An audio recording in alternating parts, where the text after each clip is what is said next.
ఇలా శారదాపీఠం వెంట పడ్డావు. ఇంకెక్కడ స్థలం లేదా నీకు? హైదరాబాద్ మెట్రో వాటర్ వర్క్స్ వాళ్ళు ఒకవేళ ఏదైనా డ్రింకింగ్ వాటర్ కు చేయాలంటే ఇదే సర్వే నంబర్ 240 రోడ్ అవతల 17 ఎకరాల ప్రభుత్వ స్థలం ఉంది కదా. రోడ్ యువతల మఠం ఉంది, రోడ్ అవతల 17 ఎకరాల ప్రభుత్వ స్థలం ఉంది. అక్కడ కట్టొచ్చు కదా. వాటర్ వర్క్స్ బిల్డింగ్ కట్టాలంటే, వాటర్ వర్క్స్ ఫెసిలిటీ చేయాలంటే అక్కడ కట్టొచ్చు కదా. అదేమో నీ అల్లునికి అప్పచెప్పినావు. ఇగో ఇది నేను సమాచార హక్కు చట్టంలో ఈ కోకాపేటలో సర్వే నంబర్ 239, 240లో మైనింగ్ కోసం ఎవరికైనా భూములు కేటాయించారా అని నేనే అడిగాను. అడిగితే ఇది ప్రభుత్వం యొక్క సమాధానం.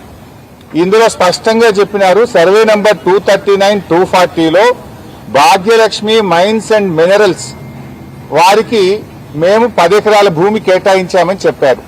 కేటాయించింది 10 ఎకరాలు, కబ్జా పెట్టింది 17 ఎకరాలు. అఫ్ కోర్స్ ఇదంతా మళ్ళా వేరే విషయం.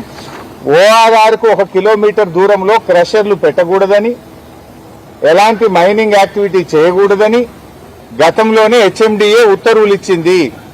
ఇది ఓఆర్ఆర్కు కిలోమీటర్ లోపలే ఉన్న నీ అల్లుడికి అప్పచెప్పినవి. ఇది నువ్వు ఈ భాగ్యలక్ష్మి మైన్స్ అండ్ మినరల్స్ వెనుక ఎవరున్నారు?